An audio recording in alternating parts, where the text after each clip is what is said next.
I think I was gonna do this whole bit where we're gonna wire a robot together, but then I remembered I have to title this video, and you've already read the title, so.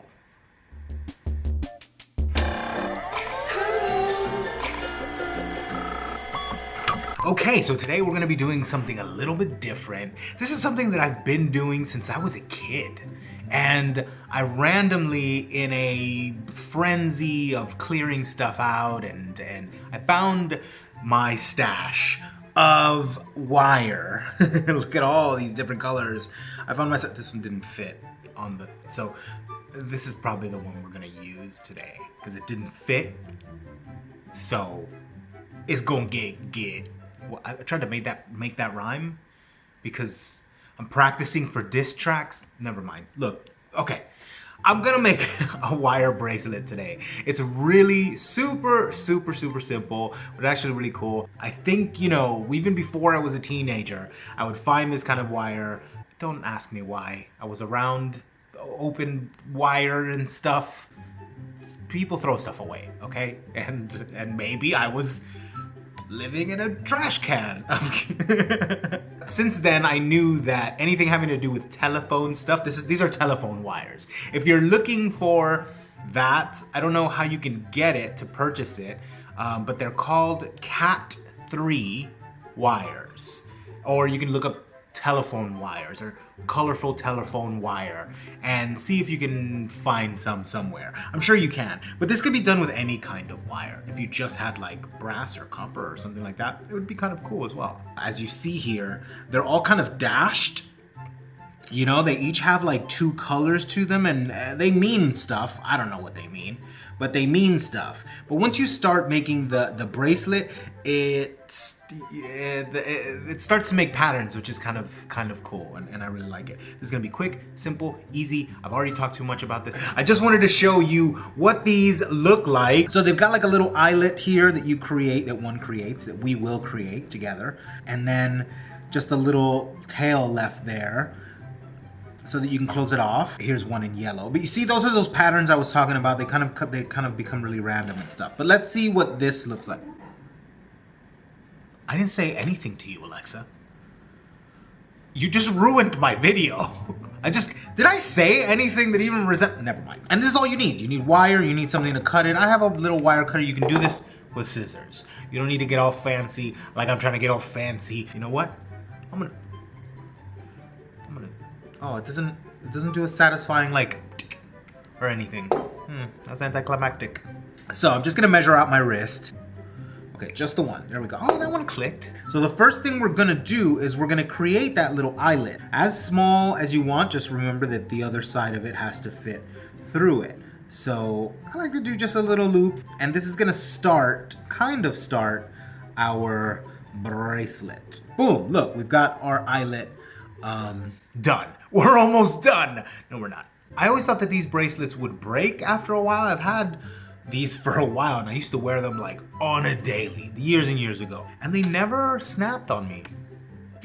So, just a thought. I'm gonna give myself a little bit of slack. I'm actually gonna go ahead and snip off this excess. Next step, now this is your sort of core. This is your bracelet core. I've never in my life called it that.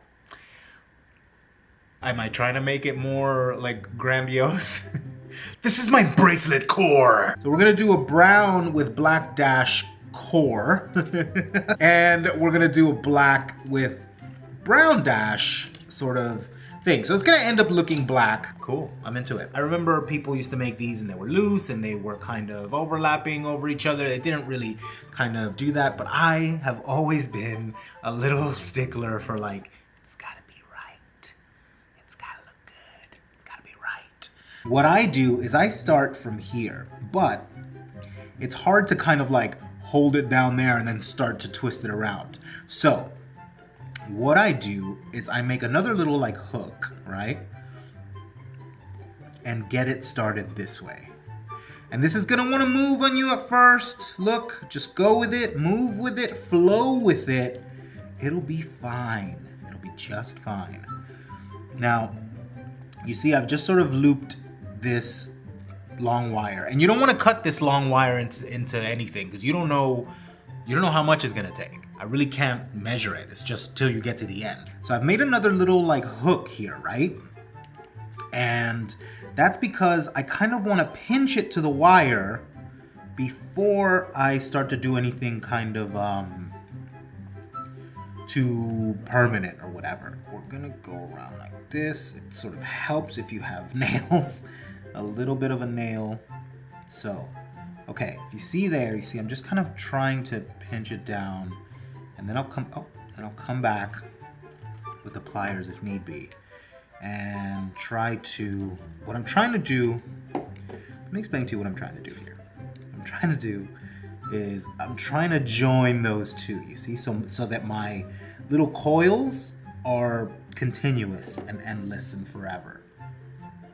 Coils are forever. So I'm just gonna like, I'm just gonna tighten it like that.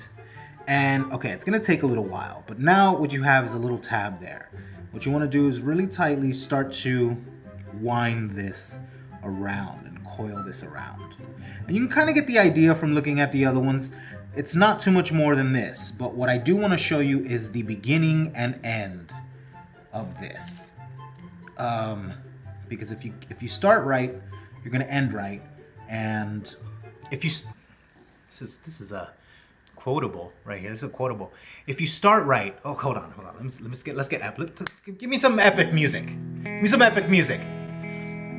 If you start right, you're gonna end right.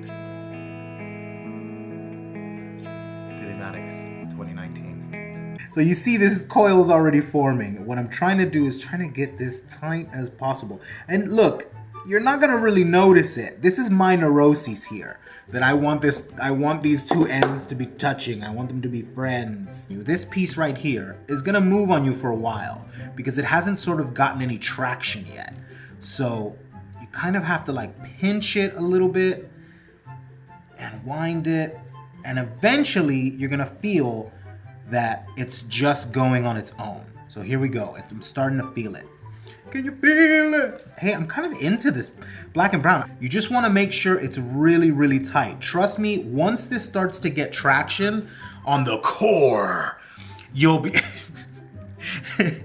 it'll become a lot easier. It's not gonna move on you. You're gonna be able to wind it because you're gonna have something to hold on to. Right now I'm holding on to this tiny little thing and I'm going like, oh, it's gotta be straight.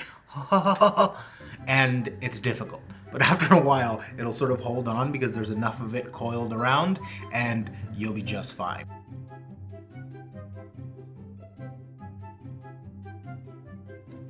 Okay, so we're coming down to the wire. I thought about that. That's pretty much what this video, oh, just spit. This is all embarrassing. I made a horrible joke and then I spit. We're coming down to the wire. So here we are, the final little bits. I didn't realize, oh God, I didn't remember how tough this is on the fingers, but it didn't really take me that long. It took me maybe 10-15 minutes. I took some breaks and whatnot, and I had to get something to drink and whatever. You don't need to know my life. But it is kind of rough on the fingers just because you really have to like clamp down on this with your fingers. But if you see, watch this little guy here because this is my indicator. Sometimes I'm sitting there doing this and I'm like, and you're gonna feel like, am I actually turning this? Is this turning? Am I turning this? I don't feel like I'm turning this. Is this doing anything? I don't feel like I'm doing this. And then you've got like a foot long. But you see that most of the work happens on this end, you know? You would think to make something like this, what you have to do is go like this with a wire. But you don't want to do that because you can't get them this tight by doing that. What you want to do is keep your finger here, just behind it to guide it, and then your thumb pressing down as you turn this end, okay? You can get an instrument to hold this and turn it if you want. I was using my t-shirt to do it at times because my finger got tired. When you're doing this at home, if you're gonna attempt it, take your time, maybe put a glove on, because my fingers hurt, man. Ow. Okay, so we're getting down to the wire here. I'm gonna keep repeating that joke. I don't care. I never say down to the wire. Oh, it's coming down to the wire. Oh no. And what does that mean anyway? You know what it means? It comes from this. That's where that phrase comes from. Look it up. Look it up, the phrase down to the wire. Origins. It comes from someone making a bracelet out of colorful telephone wire and them getting to the end of it. And yeah. Look it up. I dare you. You're a fucking liar. Anyway, look, we're getting down to the hook there. I didn't say it, fine, you don't have to cringe. We're getting down to the little hook. This all happens pretty fast. So I'm gonna cut it off there.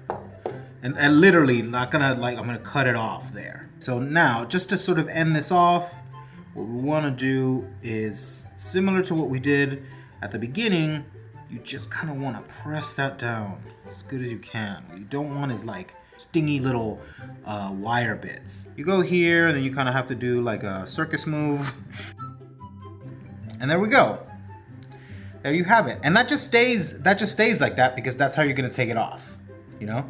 Just open that, slip it out, and then when you do that, you just close it like this, and there you go. You can make a whole bunch of them for yourself and or a friend if you have a friend. Humble brag. I don't know why you're bragging on the internet. Hey everyone, I made this for a friend. You know who I made this for? Myself. I got no friends. So stop bragging about your damn friends. They're fun, they're stackable, they're colorful, they come in all different colors as you saw. They look pretty cool, they're kind of discreet, so it doesn't seem like it's like, oh, what is that weird homemade thing you made? They kind of look, you know, they look legit. It doesn't have a look of like a friendship bracelet, although some of the colors can kind of throw to that. It kind of has a little more of a refined look. I don't know, am I thinking too much about it? I think the ones made out of string kind of get all ratty and stuff. These are years and years old, so they've, you know, they're nice and clean. And this new one, you know, it looks kind of, you know, it looks understated, but still sort of homemade. When I used to wear these, people used to ask me all the time, where'd you get them, where'd you get them? And I would tell them I made them. But I don't know why I always feel like I have to prove to you that I make stuff. I used to make stuff all the time before this channel. This is not just for this channel. I actually always just used to make stuff. So, I don't know. Let me know if you try it out or if you have any questions about where to find it. Whether you want to buy them, I think your best bet is to kind of search for it online somewhere. They're not gonna look colorful when you see them. They're in like a PVC sleeve. So it's gonna look like gray or white cable, sometimes blue cable, but usually grayish white cable. All of that wire that you saw was all bundled into one thing. So sometimes they're actually really thick bundles of wire and they're covered in PVC and I don't know what they do with them. So don't ask me about that part, but you can find them. I found a whole bunch once, like I said, they were throwing it away. It was New York. I think they were redoing a building or something and there was a bunch of like material and stuff like that. I grabbed the wire. I instantly knew what it was and I was like, I'm taking this and I'm taking this home. So yeah. Anyway, that was it. Thank you so much for watching this rambly mess. Roll the thing!